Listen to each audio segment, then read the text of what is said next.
A paz do Senhor, tudo bem com vocês? Eu espero que sim. Que bom estar com vocês nesse café da manhã com Jesus, em que eu venho compartilhar aquilo que Deus falou comigo no meu devocional. Peço a você que se inscreva, ative o sininho das notificações, né? Deixe o teu like agora para que você não venha esquecer. Quando você faz isso, a mensagem será entregue a outras pessoas, tá ok? A palavra que eu quero compartilhar com vocês está em Gênesis 38, né? É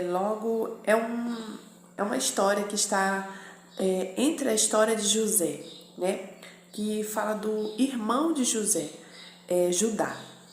O capítulo 38, né? Eu quero passar a ler com vocês o versículo 6 até onde o Espírito Santo nos conduzir, né? Que vai dizer assim: Judá escolheu uma mulher chamada Tamar para seu filho mais velho. Mas o Senhor reprovou a conduta perversa de filho mais velho de Judá, e por isso o matou. Então Judá disse a Onã: case-se com a mulher do seu irmão, cumpra as suas obrigações de cunhado para com ela e dê uma descendência a seu irmão.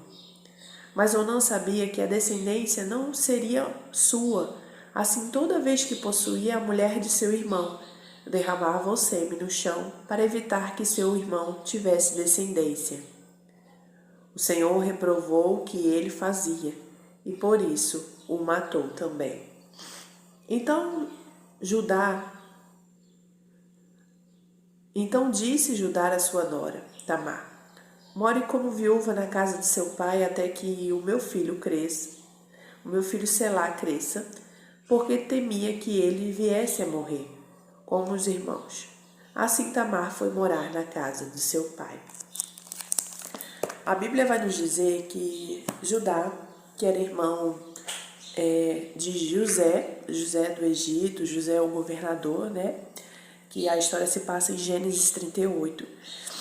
Depois todo aquele acontecido com José, e aí começa a contar essa história, né? Que Judá se casou, né? Com uma mulher cananeia, e ali eles tiveram 3 filhos, que foi que era o seu filho mais velho, Onã, o seu segundo filho, e Selá, né? O filho mais jovem, mais novo.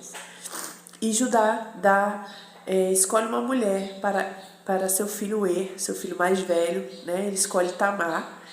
E só que a Bíblia nos diz, no versículo 7, que né, ele tinha uma conduta perversa, né? E então,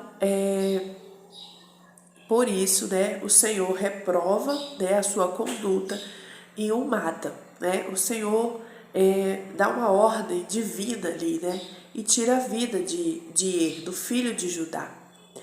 E também, como naquele tempo, a lei era para que... A lei do levianato era que quando o irmão morresse, e como no caso de Tamar, eles ainda não tinham filhos, ela deveria casar com outro irmão. Então, o parente mais próximo, no caso ele tinha um irmão, ele deveria casar com ela. Então, ali é dado Onã, o segundo filho, para casar com Tamar. Só que Onã, ele quando vai se deitar com sua mulher, com ela, né, com Tamar, toda vez ele jogava o seu sêmen fora para não dar descendência a seu irmão. Porque ele sabia, Onã sabia, que quando Tamar engravidasse, o filho não seria dele, né? Seria considerado filho do seu irmão, porque ele deveria continuar a descendência. Então, por isso, ele jogava fora o sêmen, né? E o Senhor também reprovou, né? O Senhor nosso Deus reprovou também o que ele fazia, porque era errado, né? Ele estava agindo de má fé, ele estava fazendo algo que era proibido, e o Senhor também matou, né? Nós vemos aqui que a Bíblia deixa claro que foi o Senhor que matou e Onã, né? Porque o Senhor reprovou aqueles 2 jovens, né? Não, foi uma sentença divina, né? Que aconteceu ali. Então Judá diz a nora Tamar né? Porque Selá, o seu filho mais novo, ele ainda não tinha idade para casar. Então ele diz a Tamar que volte para a casa do pai dela, né? E fique lá como viúva, para que ela morasse como viúva. E até que Selá crescesse, né? E tivesse idade para casar com ela. Então, Tamar obedece ao seu sogro e vai, né, para a casa de seu pai viver como viúva. Passado um tempo, né, a palavra nos mostra que Selá cresceu, né, e Judá não cumpriu com aquilo que havia falado a sua nora. E viver como uma viúva naquele tempo era algo muito humilhante, porque as viúvas deveriam ser sustentadas pelo seu marido, pelo seu filho ou pelo seu pai. Até mesmo as suas necessidades básicas, ela dependia, né, de alguém para sustentá-la. Então era muito humilhante. E Tamar sabia que existia, né, ainda a esperança de Selá, que era o filho que ainda restava para ela poder ter a descendência e garantir o seu futuro. Né? Até porque quando nós olhamos no contexto da história, nós vemos que Tamar não era culpada pela morte dos irmãos e Onã. Né? Nós vemos que não era uma viúva de má sorte, e sim porque eles eram pessoas ruins, né? E o Senhor reprova a atitude deles.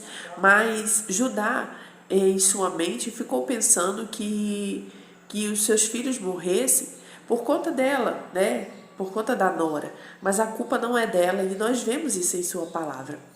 E passado o tempo, como eu disse, que Selá cresceu, o filho mais velho, né?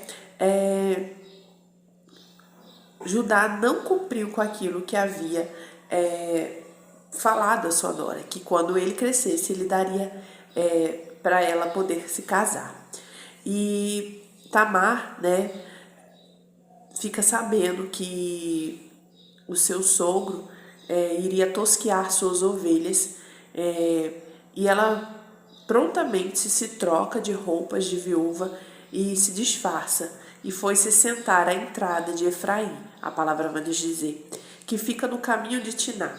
Ela fez isso porque viu que, embora Selá já fosse crescido, ela não tinha sido dado a casamento.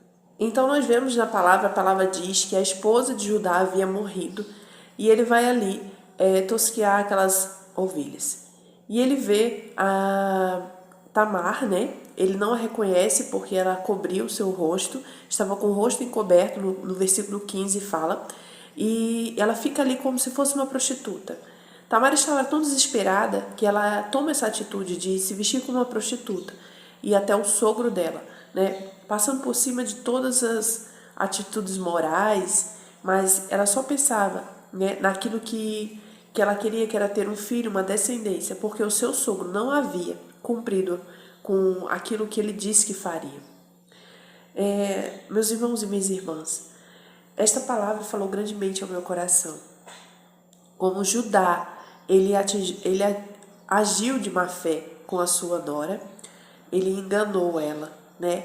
Nós vemos que ele falou para ela que iria fazer, mas já no coração dele, nós vemos, quando vemos na palavra que ele tinha medo que o seu outro filho morresse também, nós vemos que quando ele fala, ele já fala com um sentimento de não cumprir aquilo que ele havia falado.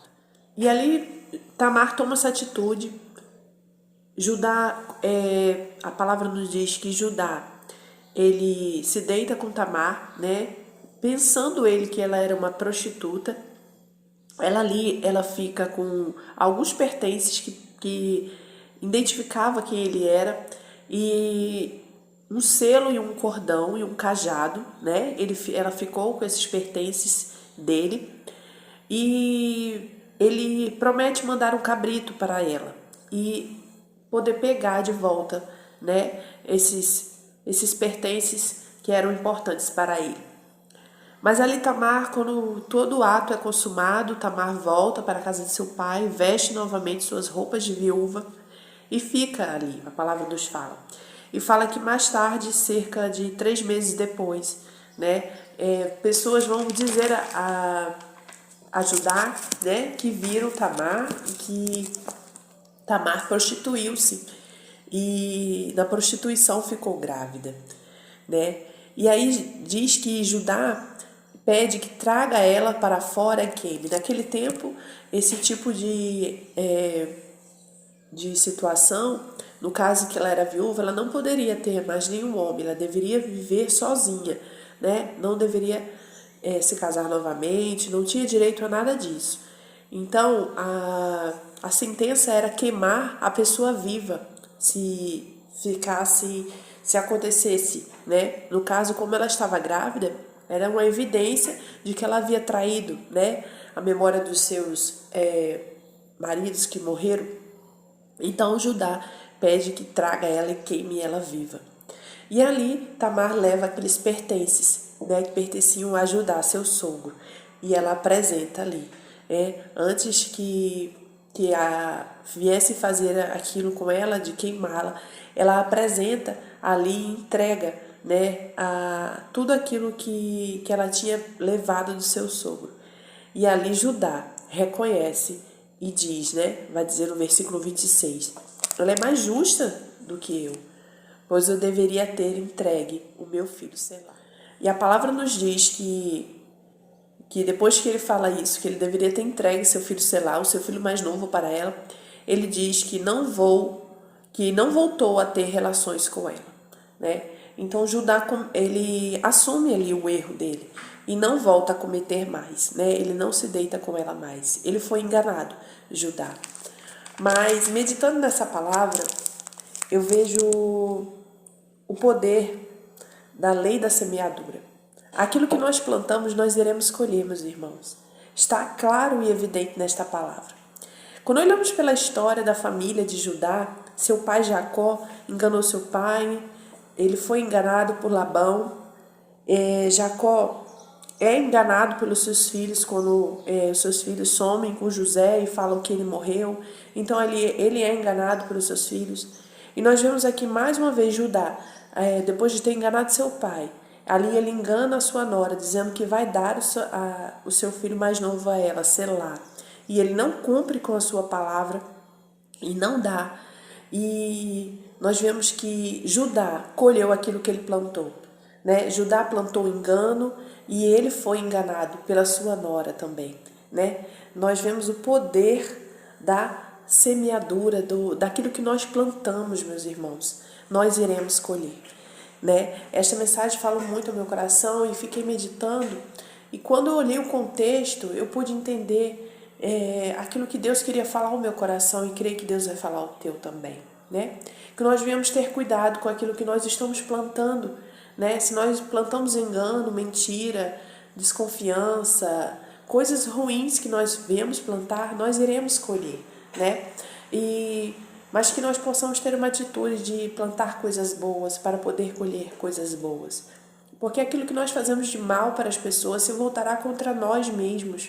Pode demorar o tempo que for, mas isso voltará contra nós, né?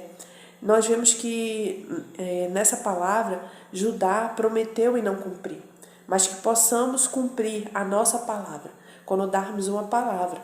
E se não podemos cumprir, que nós não venhamos prometer, ou que nós venhamos falar com sinceridade, né? Que nós venhamos expor com sinceridade, né? E não ficar mentindo, dizendo que vai fazer, dizendo que um dia vai fazer, ou que vai...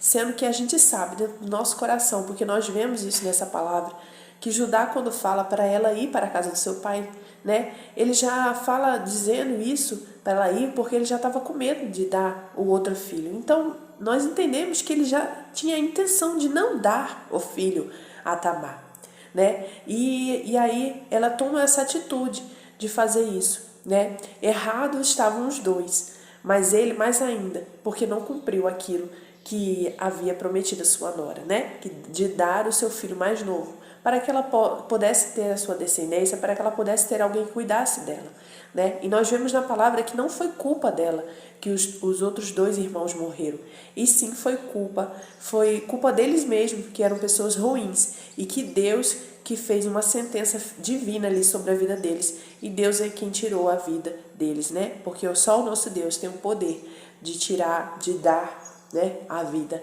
a alguém.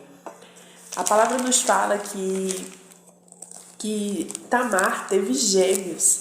Nós vemos o poder desse Deus, né? Porque Judá perdeu seus 2 filhos. Ele se arrepende do que ele fez.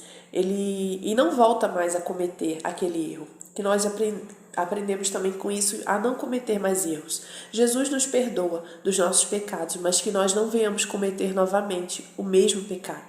A palavra de Deus nos fala, né, lá no Novo Testamento, quando Jesus vai até aquela mulher adúltera, e ele fala, né, onde estão os teus acusadores? Vá e não peques mais. Da mesma forma, Judá fez aqui. Ele pecou, ele errou, ele assumiu o seu erro e ele não voltou mais a ter relações com Tamar, né? E ali ele pôde ver que havia errado, né? Se consertou. E eu acredito que ele tenha mudado em sua vida e nunca mais usou de engano, né, de mentiras com outras pessoas. Porque aquilo que ele plantou, ele colheu, né? Ele plantou engano, né, com seu pai, ele plantou engano com sua nora e ele foi enganado, né? Que nós viemos ter atenção. Aquilo que nós plantamos, nós iremos colher. É o poder da semeadura, é o poder daquilo que nós plantamos, né? Tudo o que nós fazemos aqui, né, se voltará contra nós. Então, que nós viemos fazer coisas boas, que nós viemos plantar coisas boas, porque isso se voltará contra nós mesmos, para nós mesmos. Então, se você plantar coisas boas, você irá colher coisas boas. Amém? E, como disse na palavra, ela teve gêmeos, né? E ali Deus deu novamente 2 filhos para eles, né? Para ela, né? É bem simbólico, porque ela havia perdido 2 maridos e Judá havia perdido 2 filhos. Então o Senhor manda gêmeos ali para Tamar e Judá, né? E ela teve os seus filhos para cuidar, né? Para ter a sua descendência. E Judá não a teve mais como mulher nem nada. Ele entendeu o seu erro e prosseguiu, né? Eu espero, meus irmãos, que essa palavra tenha te abençoado como me abençoou demais. A palavra de Deus, ela é muito rica. Quando nós paramos para meditar, nós aprendemos. Nós vemos na Bíblia que todos nós erramos, mas que nós possamos reconhecer os nossos erros, né? E não pecar, não fazer mais, né? Não fazer mais, não enganar mais, não mentir, né? A plantar coisas boas. E essa palavra nos ensina. Porque aquilo que nós fazemos, se nós plantarmos engano, nós iremos colher. Então, eu espero que você tenha sido abençoado demais, como eu fui também.